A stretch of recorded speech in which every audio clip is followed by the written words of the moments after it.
एक दूजे के हम वैलेंटाइन रहें, एक दूजे के हम वैलेंटाइन रहें, और जहाँ भी रहें पर फाइन रहें।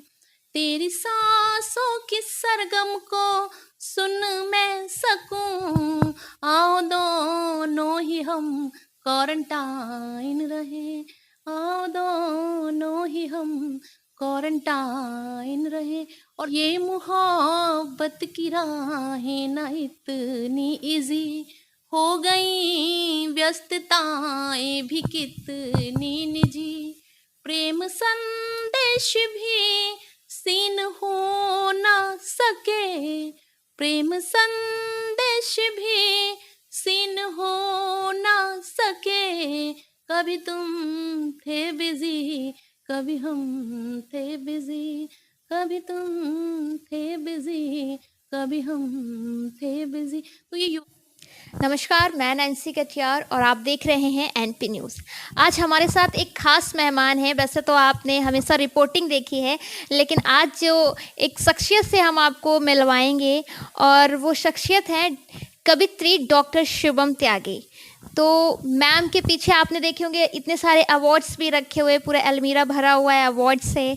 और मैम से ही पूछते हैं, मैम ये अवार्ड्स इतने सारे कैसे, कितने मतलब मेहनत इसके पीछे कितनी लगती है?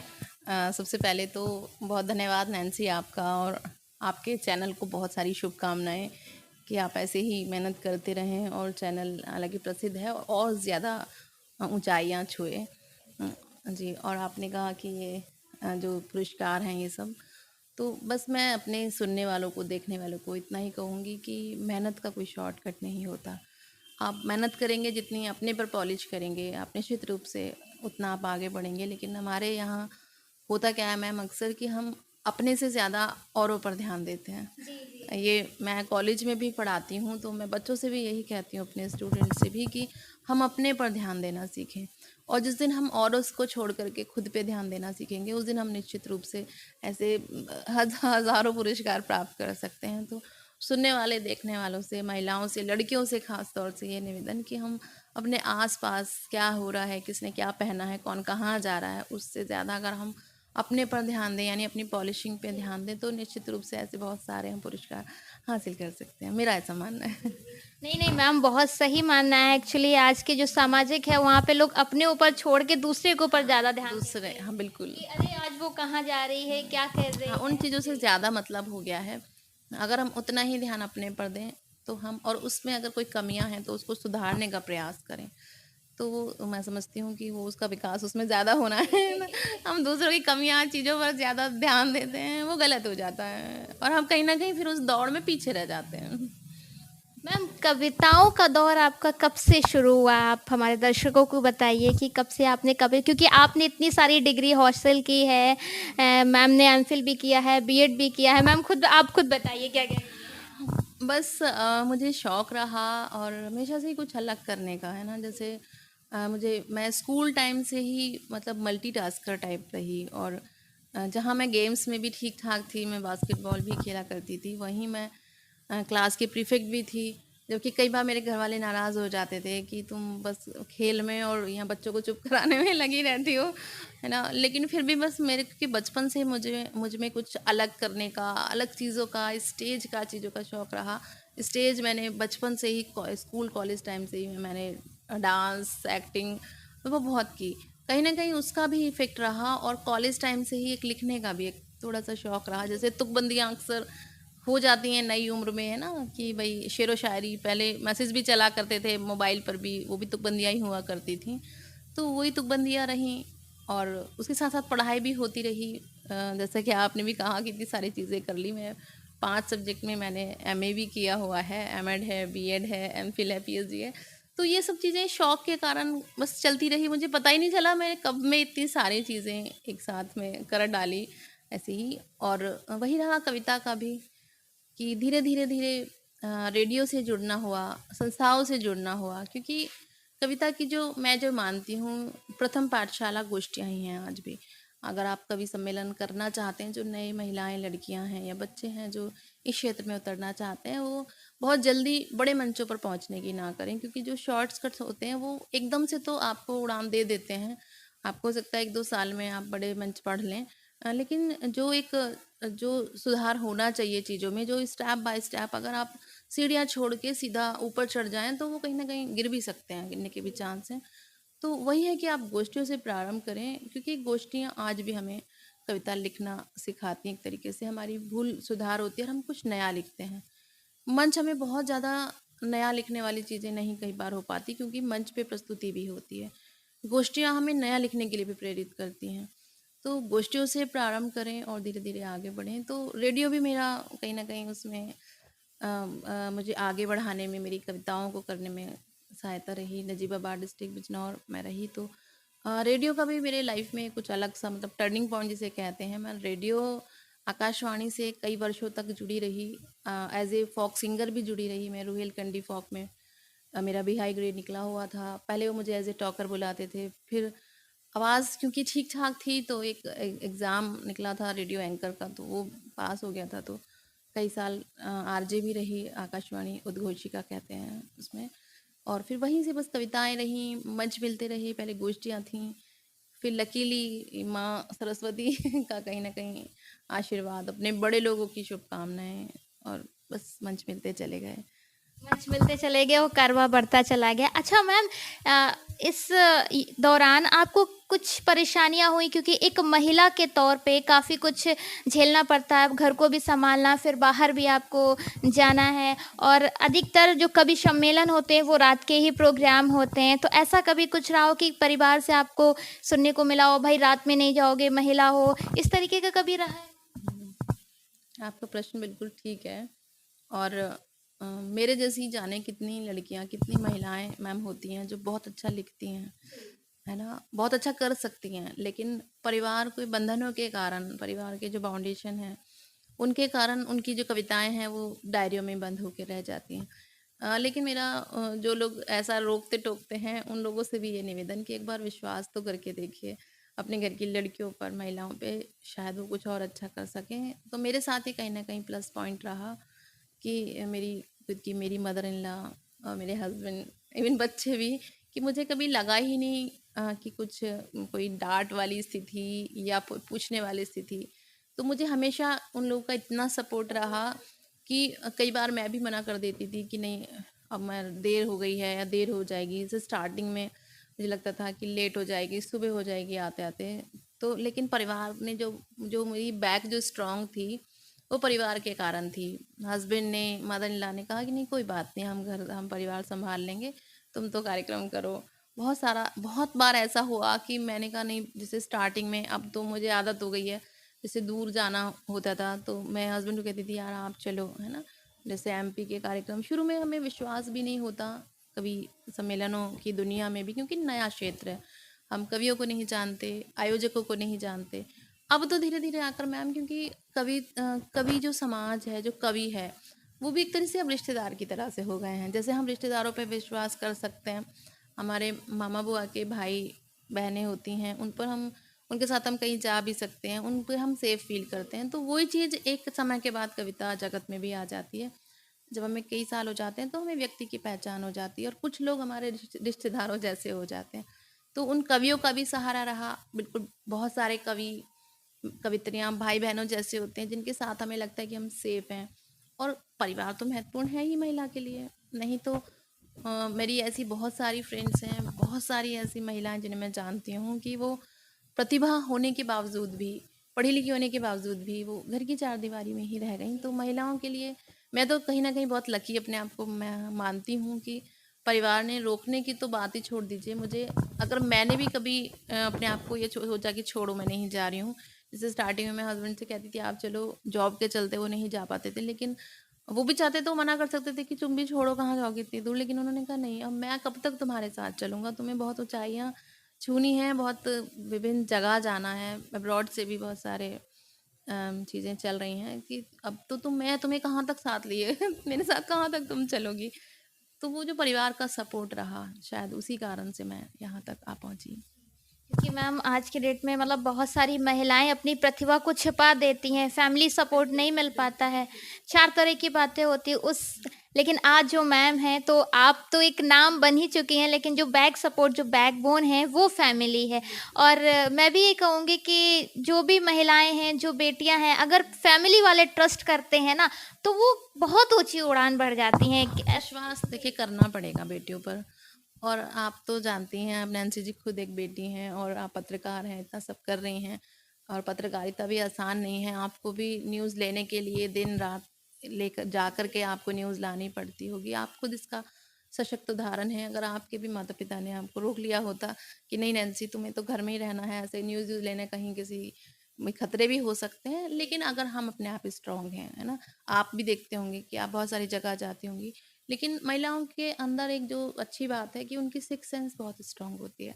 वो व्यक्ति को देख करके पहचान जाती हैं, बात करने के ढंग से पहचान जाती हैं कि व्यक्ति कितना पानी में है या कैसा है। तो वो हमें उसमें हमें जागरूक रहना है, क्योंकि सामने दुनिया बहुत अच्छी बहुत है, लेकिन कहीं ना कहीं कुछ खराब लोग भी हैं। तो हमें अपनी सिक्स सेंस को मजबूत रखना है, किसी के बहकावे में भी नहीं आना है, और बस हम आगे बढ़ते जाएं, परिवार हमारे साथ रहे और हम स्ट्रांग रहें।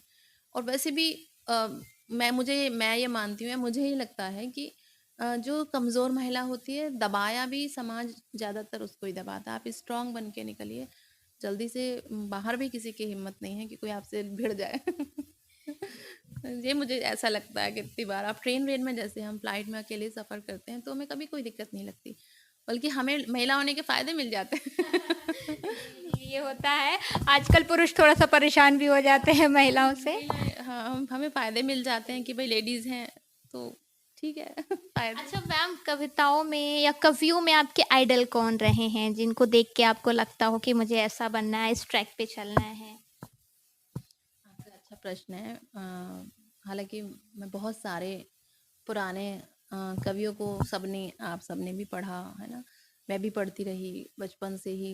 कबीर जी बहुत पढ़े हैं ना, सूरदास जी पढ़े। जब से हम कविता का लिखना तो क्या भी नहीं जानते थे, स्टार्टिंग से ही हम पढ़ते रहे। जयशंकर प्रसाद जी पढ़ते रहे, सबकी महादेवी वर्मा बहुत प्रसिद्ध, बहुत प्रिय लेखिका कवयित्री रही। और अगर आज के दौर की बात करें, तो आज भी ऐसे कई कवि हैं जिनसे मैं प्रभावित हो जाती हूँ, है ना। उसमें से हमारे ही, मैं मेरठ से हूँ, क्योंकि बेसिकली हरिओम पवार जी का नाम मैं लेना चाहूँगी कि वो आज इस समय, आज के समय के, अगर ओज की हम बात करें, वीर रस की बात करें, तो उनसे बड़ा नाम इस समय कोई नहीं है। और तो उनसे भी देखने को सीखने को मिलता है कि कैसे वो, और मैं इसलिए भी उनसे प्रभावित हूँ क्योंकि मैं खुद जॉब में हूँ और वो भी प्रोफेसर रहे। तो मैं कई बार मुझे लगता है कि नौकरी छोड़ दूँ क्या। क्योंकि इतने प्रोग्राम्स आते हैं, कई बार प्रोग्राम छोड़ने पड़ते हैं जॉब के चलते, एग्ज़ाम है, प्रैक्टिकल है। लेकिन फिर मैं, जब मेरे मन में ये ख्याल आता है कि नौकरी छोड़ दूँ क्या, तो फिर मैं वापस पवार जी की तरफ सोचती हूँ कि उन्होंने जीवन भर कैसे निभा ली। वो तो रिटायरमेंट के बाद, अब क्योंकि रिटायर हो चुके हैं, तो मैं वहाँ से इसलिए और प्रभावित हो जाती हूँ। मुझे लगता है कि नहीं, पवार जी ने जीवन भर नौकरी के साथ साथ कवि सम्मेलन किए, और किसी से कम वो आज भी नहीं है, मतलब ज़्यादा ही हैं। उनसे बड़ा मुझे नहीं लगता देश में ओज का इस समय का कोई नाम है। तो ऐसे ही और भी कई सारे नाम हैं। एक आपने सुना होगा, उनकी पंक्तियाँ बहुत लोग कोट करते हैं, संचालन में बहुत लोग कोट करते हैं, डॉक्टर कुंवर बेचैन साहब गाजियाबाद से थे। उनकी मैं जो उनका जो व्यक्तित्व था, हालांकि उनकी कविताएं वो भी बहुत अच्छी थीं, और बहुत लोग संचालन में उनको यूज़ करते हैं अक्सर, एंकरिंग में तो, क्योंकि किसी की भी पंक्तियाँ यूज़ की जा सकती हैं। उनकी बड़ी प्रसिद्ध पंक्तियाँ रहीं कि पूरी धरा भी साथ दे तो और बात है, और तू ज़रा भी साथ दे तो और बात है, और चलने को तो एक पाँव पर भी चल रहे हैं लोग, दूसरा भी साथ दे तो और बात है। तो इतनी बड़ी पंक्तियों को कहने वाले, जिन्हें ज़्यादातर हर कवि सम्मेलनों में यूज़ की जाती हैं, हर कवि सम्मेलन में ऑलमोस्ट, ऐसे कवि, और इतना बड़ा व्यक्तित्व हो करके वो इतने सरल थे। तो मैं भी कोशिश करती हूँ कि उस सरलता को अपने अंदर भी लाने की, कि मैं, मुझे भी लगता है अभी तो, हालांकि उन तक पहुँच पाना तो मुझे नहीं लगता जीवन में भी संभव होगा। लेकिन फिर भी मुझे कोशिश रहती है कि मेरे अंदर भी वो सरलता, मैं भले ही कितनी भी ऊंचाई पे पहुँच जाऊँ, लेकिन वो सरलता मेरे अंदर रहे। बाकी तो सब अच्छा लिख रहे हैं। कुमार जी का तो खैर अपना एक अलग नाम है ना। और भी तमाम कवि जो मेरे पसंदीदा रहे, जिनके साथ मैं मंच मुझे शेयर करने का मौका भी मिलता है। अब मैं किसी एक का नाम लूँगी तो अगर वीडियो किसी दूसरे तक पहुँचेगी तो वो नाराज़ हो सकता है। कोई बात नहीं है। इसलिए मैं बहुत सारे कवि पुरानी जो हमसे पुरानी पीढ़ी की जो लेखिकाएँ हैं, कवयित्रियाँ हैं, उसमें से मैं कई कवित्रियों से बहुत प्रभावित हूँ। उसमें से सीता सागर जी एक बहुत अच्छा नाम है, और सरिता शर्मा जी एक बहुत अच्छा नाम है, डॉक्टर कीर्ति काले जी एक बहुत अच्छा नाम है ना? तो और नई पीढ़ी भी अच्छा कर रही है, जो हमारी वाली पीढ़ी चल रही है उसमें भी अनामिका है, मतलब सबकी अलग अलग खूबियाँ हैं। अनामिका अंबर है, उसकी एनर्जी देखने को मिलती है, और पद्मनी है, गौरी मिश्रा है, या कविता तिवारी है। तो हर किसी की अपनी अलग क्वालिटी है, और लेकिन हमें उनसे सीखना चाहिए। सभी में कुछ ना कुछ अलग गुण हैं, तो हमें कोशिश करनी चाहिए कि हम ईर्ष्या ना कर करके एक दूसरे से, है ना, उनसे सीखें उन चीज़ों से, और वही मैं करती हूँ। अच्छा मैम, जो आपकी पहली कविता थी, जो कुछ पंक्तियाँ आप बताएँगी कि कब आपने लिखी, क्या थी पहली कविता? वो पहली मैंने लिखी तो बहुत, हालांकि जो मेरी कॉलेज टाइम की लिखी हुई थी वो तो, अब क्योंकि होता क्या है कि घर में हम जब कॉलेज टाइम में लिखते हैं तो प्रेम मोहब्बत जैसी कुछ लिखते हैं क्योंकि उस समय वही दौर चल रहा होता है, दिमाग वहीं पे चलता है, वहीं तक ही चलता है। तो वो तो हमने छुप छुपा के फाड़ फोड़ दी, इधर उधर कर दी क्योंकि घर में लगता था, घर में देख ली तो लोग सोचेंगे अच्छा ये सब कर रही है। हाँ, बिल्कुल। तो घर घर में अगर आप उस समय देखें तो लोगों को लगता है कि अच्छा ये सब चल रहा है। तो वो तो अब मुझे याद भी नहीं, तुकबंदियाँ जो उस समय की होती थी, क्योंकि और फिर लेकिन जब जैसे मैंने कहा गोष्ठियाँ प्रारंभ हुई, एक संस्था थी नजीबाबाद में, अभिव्यक्ति, उसमें वो लोग बुलाया करते थे एज ए अतिथि या जो भी। तो उसमें जब हम जाना शुरू किया तो वो लोग जब कविताएं पढ़ते थे, तो तब जब मैंने पहली कविता वहाँ लिखी, तो अक्सर मैं एक ऐड से बड़ी प्रभावित होती थी। जो न्यूज़पेपर में ऐड आता था ना कि सुंदर सुशील और गृह कार्य में दक्ष ऐसे ऐसे ऐड आते थे, अभी भी आते हैं। तो मैंने वही एक कविता उसी समय लिखी, वो मेरी प्रथम कविता रही, बच्चों जैसी है, कि भगवान हमें ऐसा वर दे। हालांकि आज के ज़माने को देखकर वो सही है कि भगवान हमें ऐसा वर दे जो सुंदर सुशील और गृह कार्य में दक्ष हो। मतलब लड़के वाले मांगते थे ना कि लड़की सुंदर भी हो, सुशील भी हो, ये सब हो। लेकिन अब वास्तव में अब ज़माना उल्टा आ गया। अब क्योंकि उल्टा महिलाओं ने अपनी मेहनत से कर लिया है ना? जो पुरुष प्रधान समाज रहा, अब महिला प्रधान तो नहीं कह सकते क्योंकि हमारा भारत पुरुष प्रधान समाज ही है ज़्यादातर। कुछ आदिवासी समाज है जो महिला प्रधान है। लेकिन अब वो जो पहले पुरुष सोचा करते थे कि लड़की ऐसी हो, घर के भी काम करे, सुंदर भी हो सुशील भी हो। अब लड़कियां भी ऐसा सोचने लगी क्योंकि लड़कियों ने भी कामयाबी पे पहुंची हैं। आप देखो, अभी आप आईएएस के रिजल्ट उठा के देखो तो 3 टॉप में लड़कियां ही थी। तो वो भी ये सोच सकती हैं कि भगवान हमें ऐसा वर दो जो सुंदर, क्योंकि कमाऊ तो वो है ही तो जो सुंदर सुशील और गृह कार्य में दक्ष हो। तो वही वो जो कविता मैंने प्रारंभ में लिखी है। मैम आपने भी ऐसे ही सोचा और ऐसे ही लिखा। हाँ, नहीं मेरा तो सुंदर सुशील गृह कार्य में दक्ष तो नहीं है, लेकिन बढ़िया है। अक्सर मैम हाँ, वो एसटीओ में हाँ, वो गृह कार्य के लिए रख सकता है तो मैं आपको बता दूं इससे पहले कि जो सर है मैम के हस्बैंड है वो कन्नौज में ही सदर एसडीएम है, राकेश त्यागी सर की वाइफ है मैम शुभम त्यागी। तो मैम कितना योगदान सर से रहता है घर कार घर में। के नहीं नहीं, घर के कामों में तो खैर नहीं रहता घर के कामों में तो चाय भी अगर बना लें तो बड़ी बात घर के कामों में तो नहीं रहता, लेकिन मुझे लगता है कि जहाँ उनका योगदान है वो बहुत ज़रूरी है, क्योंकि अगर वो चाहे क्या खाना भी बना देते और मेरे पंख को काटने का काम करते, मुझे आगे बढ़ने से रोकने का काम करते, तो वो ज़्यादा परेशानी वाला होता। तो उनका सहयोग यहाँ बहुत रहा कि उन्होंने हमेशा मुझे सपोर्ट भी किया, आगे बढ़ाने के ही लिए मुझे प्रोत्साहित किया हमेशा। और मेरे वो सबसे बड़े मतलब फ़ैन भी सबसे बड़े हैं। मेरी जब मैं किसी मंच पर होती हूँ और वो सामने होते हैं तो वो उनकी आंखों से, उनके चेहरे से, उनसे पता चल जाता है कि हाँ इनको बहुत अच्छा लग रहा है। लेकिन वो मेरे आलोचक भी सबसे बड़े हैं अगर कोई कमी होती है मेरी कविता में, चीज़ों में, तो वो उसको भी आके कह देते हैं कि तुमको ऐसे नहीं बोलना चाहिए था, तुम्हें ये कविता नहीं पढ़नी चाहिए थी, या ये कविता ठीक नहीं है। तो ये ज़रूरी भी है क्योंकि हमें आलोचक भी चाहिए, क्योंकि जो फ़ैन हैं निश्चित रूप से उनसे हमें अच्छा लगता है ना, हमें प्रोत्साहन मिलता है, मनोबल बढ़ता है। लेकिन आलोचक इसलिए भी ज़रूरी हैं कि जो हमारी कमियां हैं उनमें भी सुधार बहुत ज़रूरी है। और कई बार बुराइयों से, आलोचनाओं से मैं सबसे भी यही कहती हूँ कि डरना भी नहीं चाहिए, बल्कि उनको स्वीकार करना चाहिए, क्योंकि आलोचना ही है जो हमें सुधार का मौका देती हैं। तो कई बार हमें लगता है कि हम फिर आके सोचते हैं, पहले तो कहते नहीं नहीं ठीक पढ़ा था हमने। जब क्योंकि अक्सर पत्नियों की तो आदत ही होती है, पति कहेगा नहीं नहीं ऐसा नहीं तो ऐसा, तो हम कहेंगे नहीं नहीं हमने बिल्कुल ठीक पढ़ा था। लेकिन फिर हमें बाद में लगता है कि नहीं नहीं वही अधिकारी हैं, और दिमाग तो है ही। मैंने कहा कोई भी बात अगर कही है तो कोई तो लॉजिक होगा, बिना लॉजिक के तो नहीं कहा होगा। फिर हम उस पर मंथन करते हैं, सोचते हैं, फिर हमको रियलाइज होता है कि हाँ कह तो सही रहे हैं। तो फिर हम उसको सुधारने का हाँ प्रयास करते हैं। तो और ये अच्छा भी है कि जहाँ हमारी अच्छी चीज़ें होती हैं हम अप्रिशिएट भी करते हैं, तारीफ़ें भी करते हैं, और पूरी तरह से फ़ैन है। मतलब हमें लगता है जब हम मंचों पे होते हैं कि एक फ़ैन ये भी एक फ़ैन है। मतलब उनको बैठने का, देखने का जो तरीका है, उससे एक उत्साह इतना मिलता है। लेकिन अगर कुछ कमी है तो आलोचनाएँ भी मिलती हैं, तो वो अच्छा भी है। अच्छा मैम, आप जो कवि सम्मेलन में जाती हैं तो उसमें आप देखती होंगी कि एक टाइम था कि जो 50 इयर्स के लोग होते थे वही सुनते थे, लेकिन आज कहीं न कहीं युवाओं में भी इतना इंटरेस्ट बढ़ रहा है, तो ये चीज़ आपको देखने को मिलती है? बिल्कुल, आपने बिल्कुल ठीक कहा। पहले जो है थोड़ी पुरानी एक एज के बाद लोग कवि सम्मेलन सुना करते थे। मैंने खुद भी ये जाना जब से मैंने कवि सम्मेलन प्रारंभ किए कि अब ऐसा नहीं है। अब स्कूलों में हिंदी दिवस होता है, जैसे अभी गया सितंबर में, तो पूरा पखवाड़ा होता है। उसमें बच्चों से कविता, बच्चों का भी कंपटीशन होता है, चाहे वो ऐसे कंपटीशन हो, चाहे कविता कंपटीशन हो, चाहे कहानी कंपटीशन हो। और उसके बाद फिर वो एक दिन कवि सम्मेलन कर लेते हैं। लास्ट में वो 2-3-4 कवियों को बुलाते हैं। बच्चों को जो first, second, third prize distribution भी हो जाता है और कविताएँ भी हो जाती हैं। ऐसे ही इंजीनियरिंग कॉलेज हुए, आईआईटी हुए, बहुत सारे ऐसे मैं भी गई एनआईआईटी अगरतला या तमाम जगह। तो अब अंतर आया है। अब मनोरंजन जो है, क्योंकि मनोरंजन क्योंकि है ही, और ये स्वस्थ मनोरंजन है। भई आप, हालाँकि मैं किसी भी कला को खराब नहीं कह सकती, मैं तो सपना चौधरी को भी खराब नहीं कहती हूँ।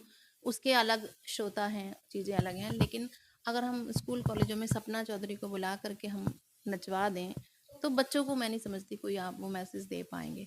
तो कविता के माध्यम से कवि जहाँ मनोरंजन करता है, क्योंकि हमें करना पड़ता है। अगर आप बिल्कुल ही आप कविता साहित्यिक कविता सुना दें तो शायद बच्चे भाग जाएँ। तो हमें साहित्यिक कविताओं के साथ-साथ बच्चों के स्तर पर उतर कर भी कुछ कविताएँ कह देनी पड़ती हैं, ताकि खाने के साथ अचार चटनी अगर लग जाए, क्योंकि खाना कई बार हेल्दी खाना कई बार जो है मतलब बच्चों को नहीं पसंद आता। आप घर में भी देखें, अगर आप रोज़ दाल रोटी बना लें तो छोटे बच्चों बच्चों को लगेगा नहीं क्या खिला दिया। तो उसके साथ अगर उनकी पसंद की पनीर लगा दी जाए है ना, कोई अचार चटनी लगाई जाए, तो वही हमारा भी काम आजकल रहता है कि हम जहाँ साहित्यिक कविताएं करते हैं, वही हमें थोड़ी इंग्लिश के शब्दों को मिलाते हुए, ताकि नई पीढ़ी को हम जोड़ सकें। जैसे मैंने भी लिखा एक नए तरीके की कविता, जिसमें हम इंग्लिश के शब्दों को इसलिए लगाते हैं, हालांकि ऐसा नहीं है हमारे पास हिंदी के शब्द नहीं हैं, हिंदी की तो अच्छी आज हमारे पास है चीज़ें, लेकिन तो क्योंकि हम नए लोग हमसे जुड़ सकें, है ना, नए तरीके की कविताएं हम कर सकें। उसमें मैं एक दो मुक्तक आपको सुनाती हूँ। अभी कोरोना गया, क्वारंटाइन हुए हम, है ना, जब जिनको कोरोना हो जाता था, और वैलेंटाइन तो सब मनाते हैं फरवरी में, सब जानते हैं। शिवरात्रि चाहे नहीं जानते हो, पर वैलेंटाइन आजकल बच्चे सब जानते हैं। तो तभी मैंने दोनों को मिला करके एक मुक्तक लिखा कि एक दूजे के हम वैलेंटाइन रहें, एक दूजे के हम वैलेंटाइन रहें, और जहाँ भी रहें पर फाइन रहें। तेरी सांसों की सरगम को सुन मैं सकूं, आओ दोनों ही हम क्वारंटाइन रहें, आओ दोनों ही हम क्वारंटाइन रहे। और इसी कुनबे की इसी तरीके का मैंने एक और मुक्तक लिखा, और ख़ास तौर से उन लोगों के लिए जो बिज़ी इतने हो गए हैं लाइफ में अपनी, हम भी हैं उसमें से, कि हमें कोई कोई मैसेज ऐसा होता है मैम कि बर्थडे पर, पुराने बर्थडे पर किसी ने भेजा और हमने अगले पर देखा, है ना, इतना बिज़ी सब हो गए हैं। आप मोबाइल उठा के देखो, 5-5 हज़ार मैसेज लोगों के रुके पड़े हैं, वो देखे ही नहीं गए, सीन ही नहीं हुए। तो तभी मैंने एक और मुक्तक लिखा कि ये मोहब्बत की राहें ना इतनी इजी हो गई, व्यस्तताएं भी कितनी निजी, प्रेम संदेश संदेश भी सीन हो ना सके, प्रेम संदेश भी सीन हो ना सके, कभी तुम थे बिजी, कभी हम थे बिजी, कभी तुम थे बिजी, कभी हम थे बिजी। तो ये युवाओं को थोड़ा अट्रैक्ट करती हैं। तो अगर हम स्कूल कॉलेजों में हैं तो हमें उनके स्तर पे उतर के भी सुनानी पड़ेंगी ताकि वो बने रहें और इन सब चीज़ों के साथ साथ हमारी अच्छी चीज़ें भी सुन सकें। चलते चलते मैम, आपकी फेवरेट कविता आप बताइए कौन सी है? हालाँकि एक माँ के लिए ये पूछना कि तुम्हारा बच्चा फ़ेवरेट कौन-सा है, वही हमारी कविताओं में हो जाता है क्योंकि हम कविताओं की जननी होती हैं एक तरह से माँ, तो फिर उसको ये कहना कि कौन-सी है। लेकिन 1-2 मुक्तक मैं आपको सुनाई देती हूँ। मुक्तक की एक श्रृंखला है, बहुत लंबी श्रृंखला है, मैं उसका एक ही वो सुनाती हूँ। महिलाओं को ख़ास तौर से ये मैं समर्पित करती हूँ कि कैसे वो जीवन भर 2 परिवारों को बस जोड़ने का ही काम करती रहती हैं ना, इधर ससुराल, कभी ससुराल वाले नाराज़ हो गए, कभी मैके वाले हो गए, मतलब वो 2 परिवारों को बस वो समेटती ही रहती है।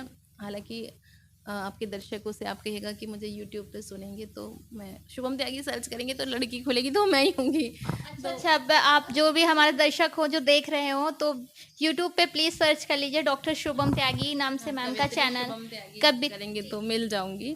पर मेरी एक पसंदीदा रचना एक मुक्तक है कि महिलाओं को खास तौर से समर्पित है कि हो न चंचल मेरा ये तो स्वभाव है।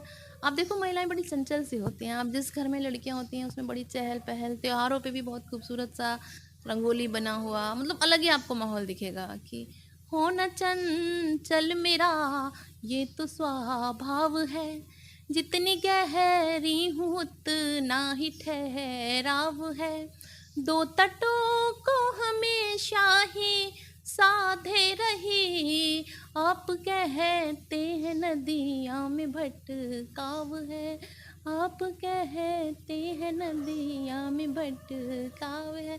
तो जीवन भर वो 2 तटों को साधने में ही लगी रहती हैं और सद भी जाता है अगर आपके अंदर प्रतिभा है और परिवार आपके साथ है। जी मैम। चलते चलते मैम दर्शकों से क्या अपील करना चाहेंगी, क्या कहेंगी कुछ महिलाओं से जो भी देख रहे हो? हाँ, बिल्कुल, सबसे पहले तो मैं यही कहूँगी कि ये जो कोरोना गया, इसने बहुत सारी चीज़ें हमें दिखाई। तो सबसे पहले तो आपको अपने हेल्थ का ध्यान रखना है। इस कोरोना काल ने हमें ये ज़रूर सिखा दिया। हम जहाँ बहुत मॉडर्न हो गए थे, वहीं हमें वापस उसने पुरानी संस्कृति की तरफ हमें लेके चले गए। जैसे पहले भी था कि आपको नहाना है, बाहर से अगर आप आए हैं, पहले लोग भी ऐसा ही करते थे कि आपको नहाना है, चप्पलें घर के बाहर निकालनी हैं, चीज़ें। तो वही चीज़ें हमें दोबारा से लागू करनी पड़ेंगी क्योंकि कोरोना वोरोना का कुछ पता नहीं है, ये लहरों की तरह से है। जैसे आजकल सीरीज़ चल रही हैं फर्स्ट सेकंड थर्ड, तो ये कभी भी फिर भी आ सकता है। तो उसके लिए हमें ज़रूरी है कि अपने स्वास्थ्य का हमें ध्यान रखना है, अपना योगा के एक्सरसाइज के सहारे से, अपना अच्छे खान पान शैली के माध्यम से, तो उससे हमें अच्छे से रहना भी है, बचना भी है। और महिलाओं से ख़ास तौर से मैं यही कहना चाहती हूँ, जैसे मैंने पहले भी कहा उनको आपके चैनल के माध्यम से नैन्सी जी, कि वो अपने पर पॉलिशिंग करना सीखें और बाहर बहुत ज़्यादा चीज़ों पर ना ध्यान दे करके अगर उतनी चीज़ें वो अपने पर दें और परिवार की सपोर्ट भी आप लें, परिवार को इस विश्वास में लें कि परिवार आप पर विश्वास कर सके, तो परिवार को साथ लेते हुए अपने पर पॉलिशिंग करते हुए आगे बढ़ें, तो मुझे लगता है निश्चित रूप से कुछ महिलाएं तो ज़रूर आगे बढ़ जाएंगी। और अपने सिक्स सेंस स्ट्रॉन्ग रखें, अपने आप को इतना स्ट्रॉन्ग कर लें कि कोई गलत चीज़ भी आपके आसपास तक ना आ पाए। और आपके चैनल के माध्यम से एक बहुत ज़रूरी बात, क्योंकि कविता का मतलब जहाँ कवि का दायित्व मनोरंजन भी करना है, लेकिन वहाँ समाज में जो रूढ़िवादिता फैली हुई है ना, उन चीज़ों पर भी अपनी बात रखने का है। मैं क्योंकि लड़की हूँ, महिला हूँ, तो कुछ पंक्तियाँ मैं और कहना चाहती हूँ आपके चैनल के माध्यम से। अभी नवरात्रे भी गए, मैंने नवरात्रों में ये पंक्तियाँ लिखी कि पूजा करते जिस देवी की, अब आप देखिए विडम्बना, हमारे भारतवर्ष में सबसे ज़्यादा पूजा देवी की होती है ना, और किसी देश में नहीं होती। लेकिन उसके विपरीत विडम्बना की सबसे ज़्यादा कन्या भ्रूण हत्या भी भारत में ही होती है। तो वो नहीं होनी चाहिए, क्योंकि अगर आपने कन्या को, बेटी को गर्भ में ही मार दिया, तो वो कैसे देश की प्रधान इंदिरा गांधी बन सकती है, कैसे वो लता मंगेशकर बन सकती है, कैसे वो किरण बेदी बन सकती है। कुछ भी नहीं बन सकती वो, अगर आपने उसको जन्म ही नहीं लेने दिया है तो वो कैसे नैन्सी बनेगी है ना।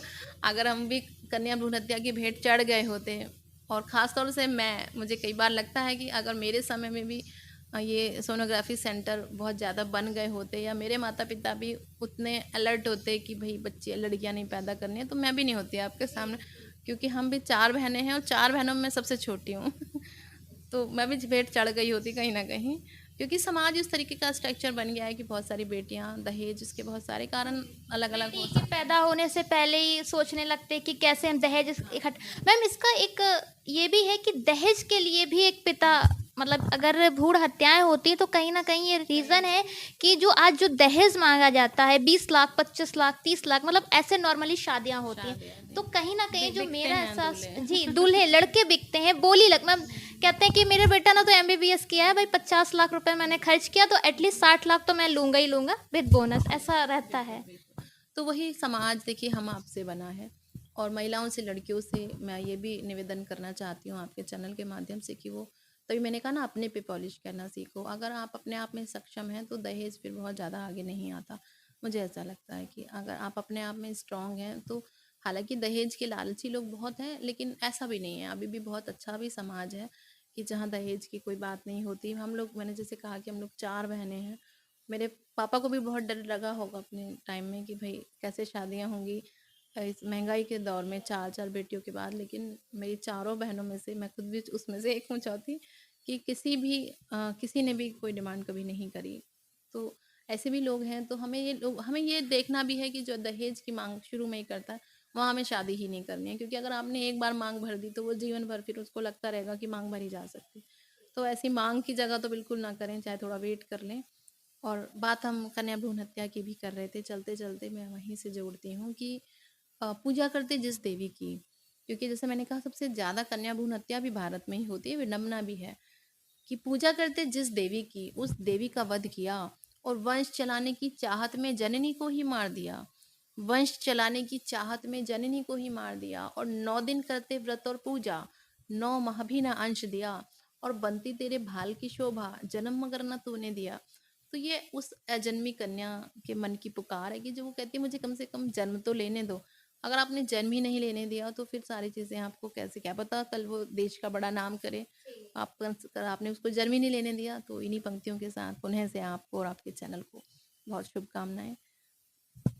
तो हमारे साथ अभी मौजूद थी कवित्री डॉक्टर शुभम त्यागी, जिनसे हम बातचीत कर रहे थे और जानने की कोशिश कर रहे थे कि कितना आज के दौर में समस्याएं रहती हैं और एक महिला के तौर पे कितनी समस्याएं चलती हैं। तो एक और भी निवेदन है मेरा कि मैम चैनल चलाती हैं कवित्री शुभम त्यागी के नाम से। जो भी दर्शक देख रहे हो तो प्लीज़ मैम के चैनल पे जाके सब्सक्राइब ज़रूर करके आइए और देखिए कि मैम की कैसी कविताएँ हैं और सुनिए ज़रूर।